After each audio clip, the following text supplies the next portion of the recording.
रावण लंका नरेश बन गया था। हिमालय में घूमते हुए उसने एक तपस्या करते हुए सुंदर कन्या को देखा। रावण उसे देखकर बहुत मोहित हो गया। रावण के पूछने पर उस कन्या ने बताया कि बृहस्पति के पुत्र कुशध्वज की पुत्री हूँ। कन्या का नाम वेदवती है। जब वह बड़ी हुई, देवता, यक्ष, राक्षस उसका हाथ मांगने लगे। उसके पिता कुशध्वज की इच्छा थी कि प्रभु विष्णु ही वेदवती का वरण करें। यह जानकर दैत्यराज शंभु ने कुशध्वज की हत्या कर दी। वेदवती की मां भी पिता के साथ चिता में जल गई। तभी वेदवती ने प्रतिज्ञा की कि वह केवल विष्णु से विवाह करेगी। रावण ने वेदवती से विवाह करने का प्रस्ताव रखा, जिसे वेदवती ने स्वीकार नहीं किया। वेदवती की विष्णु की प्रशंसा रावण सह नहीं सका। उसने वेदवती का केश पकड़ लिए।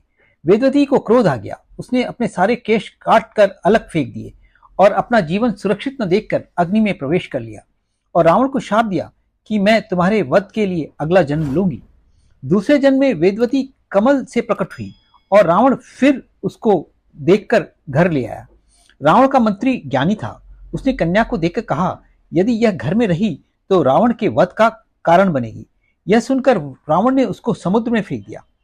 समुद्र से वह कन्या पृथ्वी में जाकर राजा जनक के यज्ञ मंडप के पास पहुंची। वहां राजा जनक के हल से भूमि जोतते हुए वह कन्या वहां प्रकट हो गई। वेदवती ही राजा जनक की पुत्री बनकर श्री राम से विवाह किया। इस तरह वेदवती के पिता कुशध्वज की इच्छा और वेदवती की प्रतिज्ञा पूरी हुई कि उसका विवाह भगवान विष्णु से हुआ।